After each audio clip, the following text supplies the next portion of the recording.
Viver em condomínio. Apoio Sicom, a mão amiga no momento certo.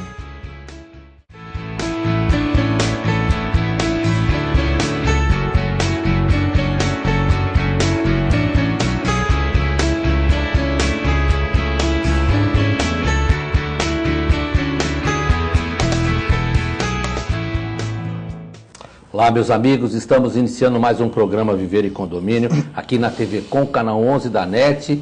Muito obrigado por você estar aí nos acompanhando, permitindo que adentremos aí na sua casa. E hoje não vai ser diferente de outros programas, vamos trazer algumas novidades. O tempo tem passado muito rápido, estamos aí no final do mês já, prontos, chegando cada vez mais perto do Natal. Vamos preparando, gente. O tempo está voando muito rápido mesmo, e nós precisamos aqui remir o tempo, como diz. Rubens Moscatelli, presidente do Sicom. Tudo bem, Querela? Tudo bem, e você como é que está? E lá o nosso sindicato? Firme e forte, a gente sempre procurando apresentar para os nossos síndicos, condôminos em geral, várias informações. O curso de síndico profissional é um sucesso, esse ano aumentamos o módulo. Temos colhido bons frutos, né? Porque a informação de qualidade, ela deve ser cultuada e propagada. Nós estamos aí, Rubens Moscatelli, sempre inovando, sempre à frente, sempre dando a vocês aí, síndicos, né? Vocês dos condomínios aqui de Santos da Baixada, não é? Porque é da Baixada Santista. Litoral Paulista. Menos Guarujá e Bertioga. Exatamente. Então tem um grande alcance e um trabalho do sindicato que aqui a gente pode confirmar que tem sido de muita eficácia para você aí. Procure o sindicato em qualquer dúvida, ele pode auxiliar você. E mais do que isso, é muito importante você procurar o sindicato de maneira preventiva, antes de tomar as decisões, porque depois, às vezes, fica mais difícil reverter situações do que tomar uma atitude mais bem pensada. E hoje nós temos aqui um grande prazer de trazer o Dr. David Jones. O Dr. David Jones é procurador da Fazenda Nacional. Muito obrigado por ter aceito o nosso convite. Nós temos convicção que os seus esclarecimentos vão ser de extrema importância para quem nos assiste. Eu que agradeço pelo convite, ao senhor, doutor Chiarella, doutor Moscatelli, estou à disposição para as perguntas que serão feitas. Então, gente, trouxemos aqui um procurador da Fazenda Nacional. Eu já aqui, antes de começarmos o programa, eu falei, doutor, eu vou tirar do senhor aqui toda a questão didático-pedagógica para poder explicar para você que está em casa o que faz um procurador da Fazenda Nacional e quais as implicações. O que nós temos lá? Tributo, taxa, contribuição, separado. Não vamos dar uma aula de direito tributário aqui, mas ele vai poder explicar para você de uma forma muito clara, muito tranquila, o que é a Fazenda do Estado e as implicações que tem. Pois bem, doutor Chiarella, muitas pessoas não sabem qual é a função, o que faz o procurador da Fazenda Nacional. Alguns acreditam que seria um órgão da Receita Federal, ou que seria uma entidade vinculada ao MPF, mas na realidade a Procuradoria-Geral da Fazenda Nacional é uma das 4 carreiras da Advocacia-Geral da União. A Advocacia-Geral da União é composta por Procuradoria da União, Procuradoria Federal, Procuradoria do Banco Central e Procuradoria da Fazenda Nacional. A Procuradoria da Fazenda Nacional atua na representação judicial da União nas causas de cunho tributário e fiscal. Mais concretamente, além da defesa que é feita pelos procuradores da Fazenda nos processos que envolvem direito tributário, a principal função do Procurador da Fazenda Nacional consiste em inscrever os débitos que são apurados pela Receita Federal e cobrá-los judicialmente. Então, para se entender, fazendo um paralelo, na seara penal, a Polícia Federal faz as investigações e o MPF oferece a denúncia. No âmbito tributário, a Receita Federal faz a investigação e a apuração dos créditos tributários e a Fazenda Nacional inscreve em dívida ativa e cobra esses tributos em juízo. Seria basicamente isso. Rubens, quais as dificuldades maiores, né, que os condomínios enfrentam em relação a esse tipo de ação judicial, né, contra a fazenda pública e como isso tem feito, quais essas discussões maiores que nós temos para poder se contrapor. Porque nasce aí o princípio do contraditório, é um processo normal. O que é o princípio do contraditório? Tem que haver uma citação, você vai lá para se defender, um lado argumenta, o outro se defende e assim caminha o processo, não é? Olha, no âmbito dos condomínios, a gente sabe que há uma grande desinformação.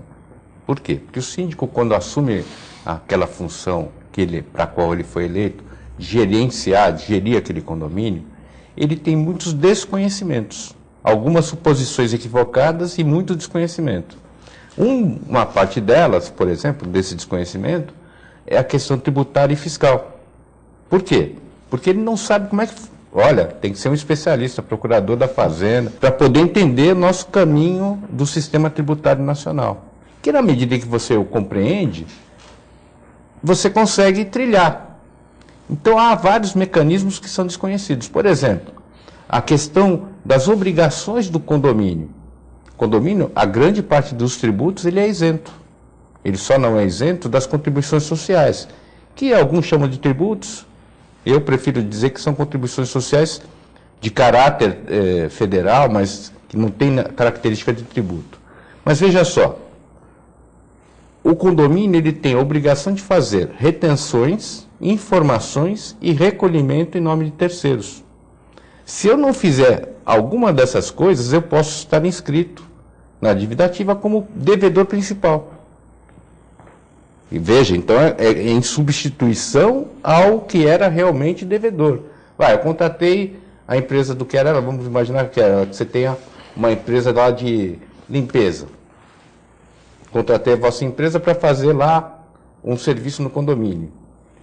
Obviamente, você vai me dar o orçamento, vai ser aprovado isso, eu já tenho a verba pré-aprovada e vou realizar o serviço, mas na hora que você emitir a nota fiscal, já tem que estar lá qual é o percentual, se for o caso de imposto de renda, de ISS, que eu, como condomínio pagador, tomador do serviço, vou ter que abater de você e fazer recolhimento no documento específico. No caso do tributo federal é a DARF, e no caso essa medida, houve essa inversão exatamente para se facilitar na fiscalização e você evitar a fraude fiscal. Iniciativas fraudulentas, a fraude, crime contra a ordem tributária, coisas dessa natureza.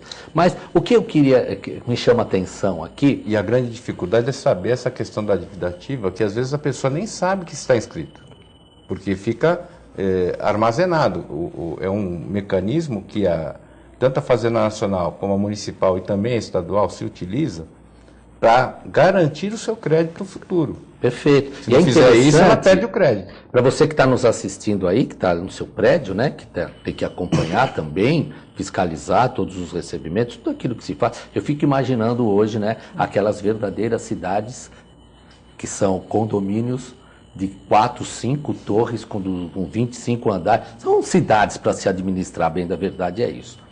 E aí o condomínio com CNPJ, certo? Se esse CNPJ inscrito na dívida, a unidade autônoma, todas as unidades, quem vai responder por isso? Quem vai responder é o condomínio. O condomínio, apesar de não ter personalidade jurídica, ele é considerado uma entidade com responsabilidade perante o fisco. Isso foi feito para evitar, como você disse, a fraude, a sonegação. Então, o condomínio não tem personalidade jurídica, mas tem CNPJ. O condomínio não tem personalidade jurídica, mas tem um patrimônio comum dos condôminos. Então, quem deverá responder é o patrimônio comum do condomínio. Rubens, como é que a gente faz? Aí não pagou, vamos colocar aqui hipoteticamente para você que está nos assistindo das situações, não é? A Fazenda vai lá e está se discutindo esses créditos, né? Aqui sem colocar a responsabilidade civil do síndico, porque se isso não ocorreu, alguém tem que responder por isso, porque alguma coisa está acontecendo errado e essa questão é personalíssima, alguém é responsável por isso, não é? Nós sabemos disso, mas vou lá conseguir penhorar parte do imóvel, o que eu penhoro? A piscina? Olha, normalmente as execuções hoje elas se garantem principalmente do dinheiro. Primeiro a ser vamos dizer assim, bloqueado é o dinheiro. Mas não na totalidade, né? Dentro daquilo que é o crédito. Então, vamos imaginar um crédito... Aí inviabiliza pagamento de funcionário que tem caráter alimentar, por exemplo? Inviabiliza. Eventualmente inviabiliza. Porque é aquilo que nós falamos. O condomínio, o obrigado aí, ele tem que estar ciente daquilo que são os encargos a serem recolhidos. Eu já vi condomínio, por exemplo, que descobriu que tinha perante a Fazenda Pública Nacional, um débito de R$500 mil, a título de fundo de garantia. E agora? O zelador, desculpa, era o síndico, que também era zelador, ele... Já começou mal aí, né? Não, ele era síndico e se transformou em zelador e síndico. Que maravilha. Né?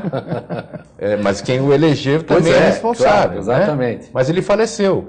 Certo. E ele, não sei o que aconteceu, não dá para saber, mas ele pegava todas as guias de fundo de garantia, colocava no demonstrativo lá que estava arrecadando, mas não pagava. As guias estavam tudo embaixo da cama dele, quando ele faleceu é que descobriram. E o recurso? Evaporou. E aí o que acontece? Como ele faleceu e não tinha herdeiros, nem isso pôde o condomínio ir atrás. Teve que o condomínio fazer uma arrecadação fazer o refis. Olha, dá muito trabalho. Você tocou num ponto interessante aqui, não sei nem se nesse bloco vai dar para terminar, mas eu já quero passar para o Dr. David. Para ele já ir pensando. Né? Não, para falar de refis, né? Refis é um negócio que está em voga hoje, né? Porque é o seguinte, essas questões de isenção, tirar um percentual enorme dos juros, queria depois ouvir um posicionamento de ambos. É claro que nós temos uma visão de quem deve e nós temos que ter uma visão de quem arrecada. Mas nós vamos falar isso depois do intervalo, vai dar tempo para a gente pensar bastante. Espera um pouquinho, daqui a pouco a gente volta. E você que está aí, está devendo também, que quer o refis, aproveita para ouvir as instruções. Espera um pouquinho, daqui a pouco nós voltamos.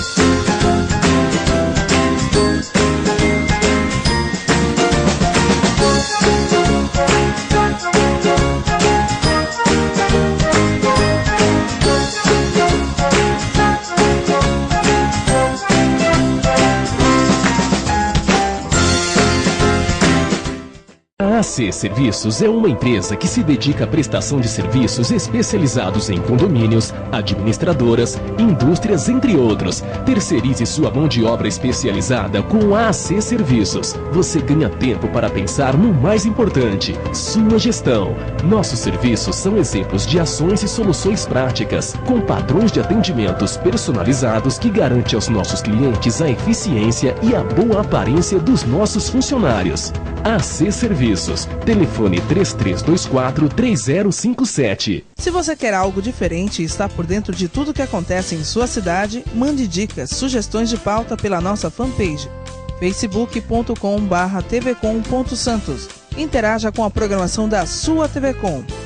TV Com, interagindo com você. Sabe o que essas crianças vão ser quando crescer?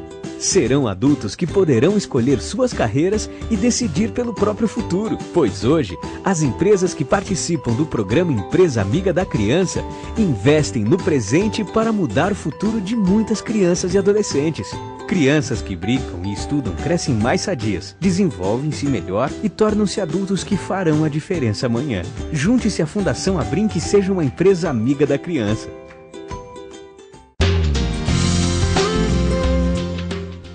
Apoio ACESP, Associação dos Canais Comunitários do Estado de São Paulo.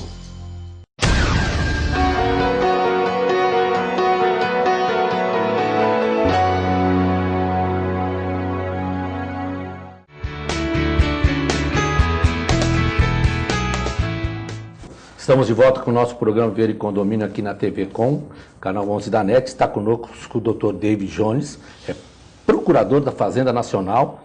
Está aqui abrilhantando o nosso programa. No intervalo, nós estávamos aí comentando, falando sobre essa questão do refinanciamento de dívidas, né? Existem, às vezes, muitas vezes, não é diretamente ao condomínio, porque condomínio é diferente de uma empresa mesmo, né? Condomínio não tem lucro, condomínio não tem produção, aquilo é uma gestão de divisão de despesas, e obviamente que você está sempre recebendo os recursos e tem a responsabilidade de cumprir com essas obrigações, né? Então, nesses casos especificamente de condomínio, quando há falha do não pagamento dessas obrigações, a fraude ela é 99% de acontecimento, não por dificuldade, diferentemente do que acontece em empresas, né? Eu queria ouvir do Dr. Dave, qual que é esse cenário? Como que o doutor tem visto no número de demandas que o doutor tem defendido, inclusive, não é? Que tem gerado dificuldade. O país passa por uma grande recessão. Isso tem refletido diretamente lá com vocês? Veja bem, doutor Chiarella, isso tem repercussão, sim, nas execuções. Porque a grande parte dos devedores da Fazenda Nacional são pequenos empresários, né? Pessoas jurídicas ou pessoas físicas e pequenos empresários. E que, por conta de questões de ordem econômica, terminam não sendo bem-sucedidos na sua atividade e vêm se comprometer com o fisco. E, de fato, quando a economia vai mal, isso tem repercussão no pagamento dos tributos e, por ser conseguinte, afeta o nosso trabalho também. A maior fiscalização, a Receita Federal percebe que pessoas estão devendo mais, começam a autuar e encaminhar para a Fazenda Nacional para proceder à cobrança. Rubens, a gente vê que, quando ele fala em pequeno empresário, nós estamos vendo o microempresário individual, né, que é aquele que está enquadrado dentro do Simples Nacional, né, que é você aí, que regularizou seu pequeno comércio, que está tratando, quer andar de acordo com a lei, e nem sempre é possível. Agora, o refinanciamento é algo, né, que é o refis, né, refinanciar aquelas minhas dívidas, retratar e criar uma forma para pagá-las, é uma coisa muito importante para isso. É óbvio que a gente tem que olhar para a visão de quem tem dificuldade, não para a visão do sonegador, né? E aí fica todo mundo no meio balaio. A grande coisa é fazer essa distinção, viu, Chiarella? Porque, veja, pagar o tributo ou cumprir as obrigações no tempo correto não é mais do que a obrigação de cada cidadão. Lógico que a gente tem, como nós, 2 anos, 3 anos aí de recessão duríssima, desequilibrou todo o nosso panorama econômico, estamos voltando gradativamente e lentamente a um outro patamar, mas a gente tem que fazer essa distinção, sim. Se eu tenho lá um sonegador contumaz, alguém que não paga os tributos tendo recursos, ou frauda, ou faz simulações ou dissimulações, ele tem que ter um tratamento, inclusive, no âmbito penal. Perfeitamente. E aí, implicações, não é? E para ele não pode ter o brinde de abatimento de juros, ou de multa, ou parcelamentos muito extensos. Ele tem que fazer o quê? Já que ele se desviou do caminho correto, ele tem que cumprir a obrigação integralmente, inclusive com os acréscimos. Isso, doutor, não dá para fazer uma separação do que efetivamente é fraude do que é dificuldade, né? Às vezes dá, dependendo do caso concreto. Há tratamentos diferenciados nesses casos? De certa forma, sim. Porque quando há fraude, né, a Procuradoria da Fazenda Nacional ela dispõe de recursos para identificar a fraude. Perfeito. E quando isso é constatado, a atuação da Procuradoria realmente é mais efetiva quanto a esses devedores. Então, há, em certas situações, como fazer essa distinção.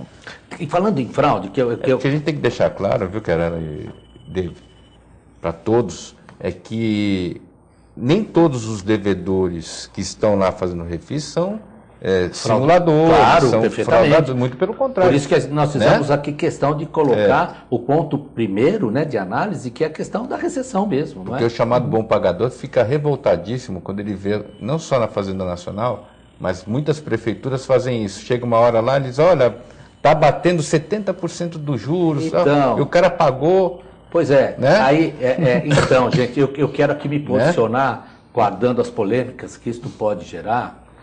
O bom pagador, ele tem obrigação de pagar. Sim. Ponto. E aí acabou. Não tem que se discutir juros, correção, coisa nenhuma. Você pagou o que o outro vai pagar também.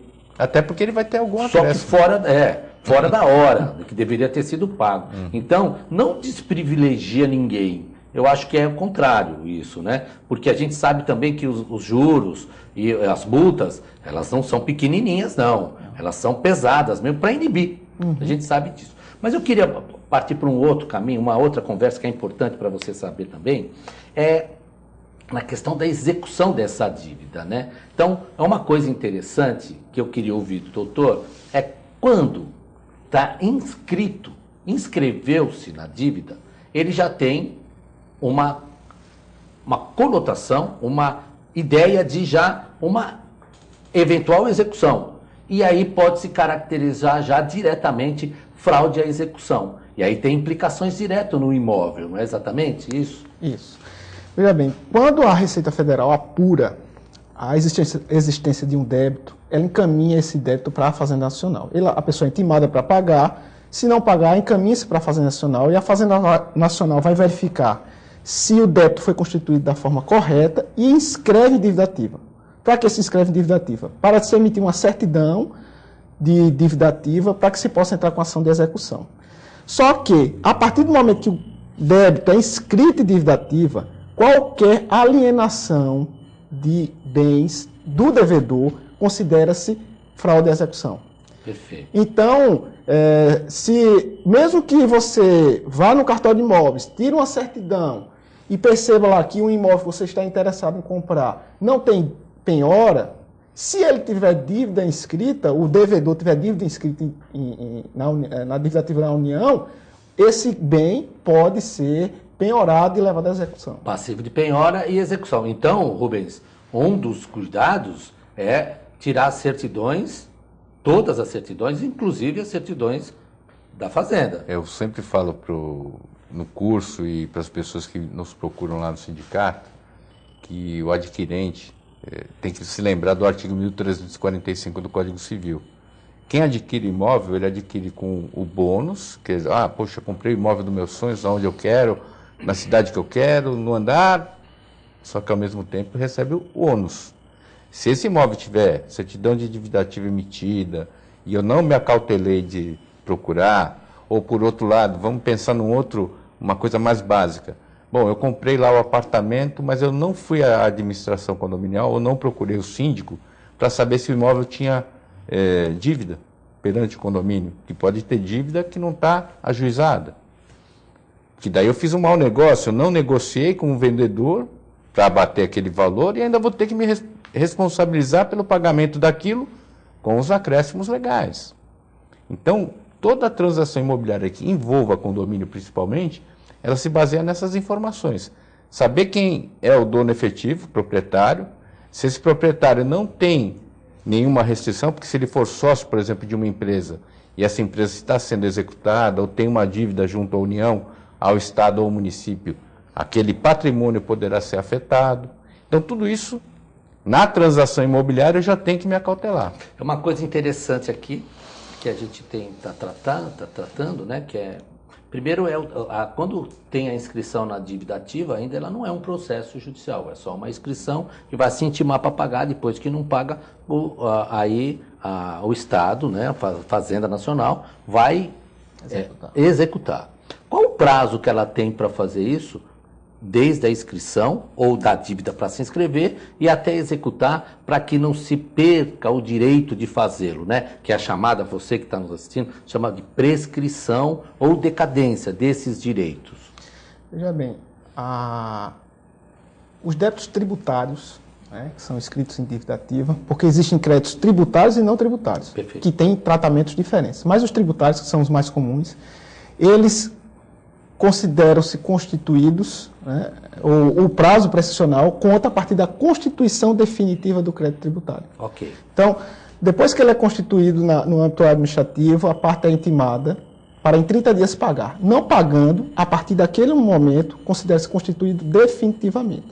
Se entre esse momento e o ajuizamento da execução fiscal, não houver esse ajuizamento, Se decorrerem 5 anos entre esses 2 períodos, ocorrerá a prescrição tributária. O trabalho na fazenda é grande, hein? Tem que correr. Não, e tem uma questão que é importante, doutor David, que é a constituição do débito tributário ou do crédito tributário a partir do fato gerador e a efetivo pagamento daquele tributo que é gerado ali. Exato. Então, tem esse prazo de 5 anos para pagamento, e se não houver atividade de fiscalização ou coisa parecida, prescrição.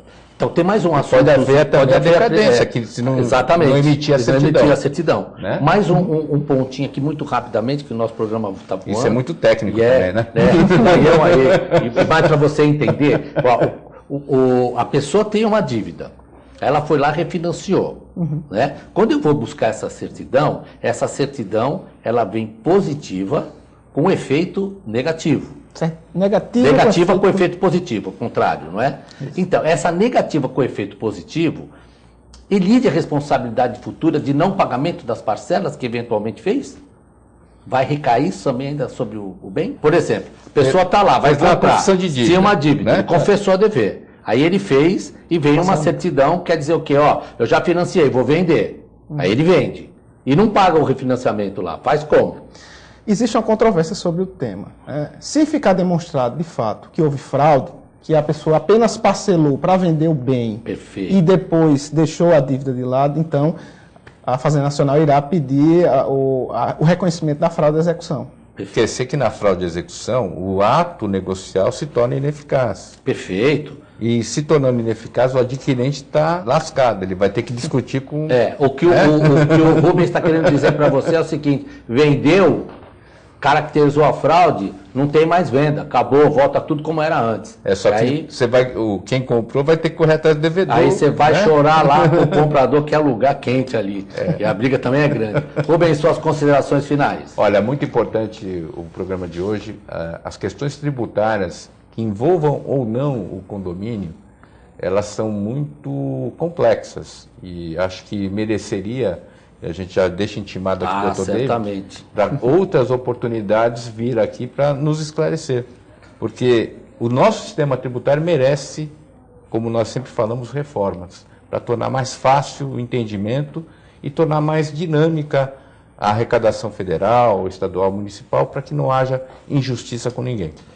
Esteve conosco o Dr. David Jones, que é procurador da Fazenda Nacional, extremamente elucidativa a participação. Muito obrigado por ter vindo. Suas considerações finais, e fica desde já intimado, não vou intimar, fica convidado a vir com toda essa simpatia que o senhor tem, que a gente sabe, uma pessoa do bem, poder vir aqui e engrandecer o nosso programa. Eu que agradeço pelo convite, doutor Chiarelli, doutor Muscatelli. Estamos sempre à disposição para prestar maiores informações e dizer ao nosso ouvinte que o objetivo da Procuradoria da Fazenda Nacional não é prejudicar o cidadão de bem. A Fazenda Nacional está preocupada com o sonegador, com aquele que se furta de pagar seus tributos em detrimento de todo o restante da população. Então, por isso é importante trazer esses esclarecimentos para que pessoas de boa fé não sejam prejudicadas nos seus negócios, no seu dia a dia. Muito obrigado. Obrigado a você, e muito importante o recado que ele nos passou, que é o seguinte: os bons não vão pagar pelos maus. A gente consegue detectar quem realmente fraudou e quem tem dificuldade e quer pagar seus compromissos. Muito obrigado pela sua participação, como sempre. Fiquem com Deus, até a próxima oportunidade.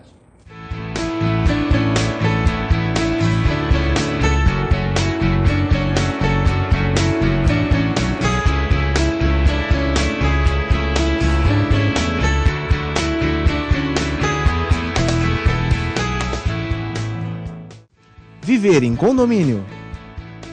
Apoio Sicom, a mão amiga no momento certo.